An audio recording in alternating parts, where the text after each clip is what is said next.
আজকের ভিডিওতে আমরা ক্লাস 10-এর ভেদ চ্যাপ্টার থেকে একটা গুরুত্বপূর্ণ অঙ্ক করব। দেখো দেওয়া আছে x³ - 1/y³ সমানুপাতি x³ + 1/y³। তাহলে দেখাতে হবে যে x সমানুপাতি 1/y। তাহলে দেখো আমরা এই জায়গাটার থেকে অঙ্কটা শুরু করব। আমরা জানি সমানুপাতি চিহ্ন তুলতে হলে একটা সমানুপাতিক ধ্রুবক গুণ করতে হয়। তাহলে এখান থেকে লিখতে পারি x³ - 1/y³ সমান k × x³ + 1/y³, যেখানে k একটা নন জিরো ধ্রুবক, মানে k হলো অশূন্য ভেদ ধ্রুবক।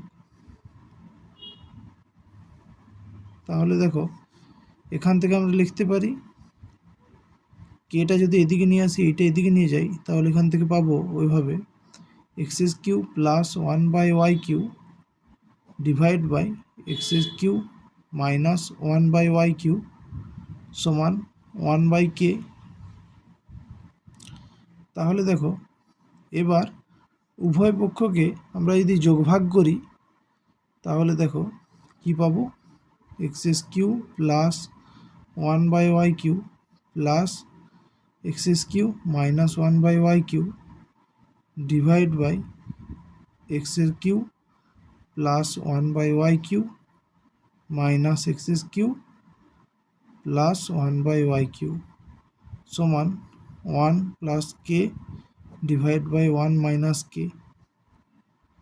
তাহলে দেখো এখানে 1/y³ কেটে যাচ্ছে, আর x³ কেটে যাচ্ছে। তাহলে এখানে থাকছে 2x³ ডিভাইড বাই 2/y³ সমান এটা। দেখো যেহেতু এই অংশে k আর 1 ছাড়া অন্য কোনো সংখ্যা নেই, মানে কোনো চলরাশি নেই, তাহলে এটা একটা ধ্রুবক। যেহেতু k ধ্রুবক, তাই এই পুরো সংখ্যাটা একটা ধ্রুবক।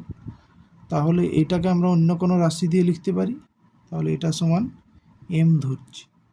তাহলে ব্র্যাকেটে লিখব 1 + k ডিভাইড বাই 1 - k সমান ধ্রুবক সমান m ধরি।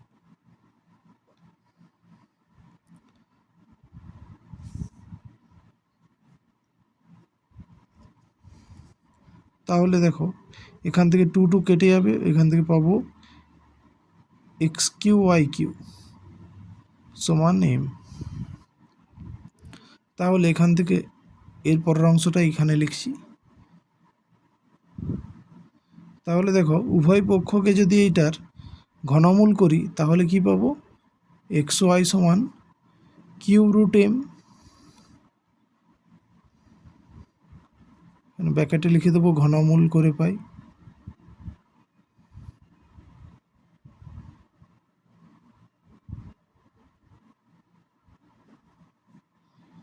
তাহলে দেখো যেহেতু m ধ্রুবক, তাই তার কিউব √ ধ্রুবক। তাহলে এখান থেকে লিখতে পারি বা xy সমান ধ্রুবক।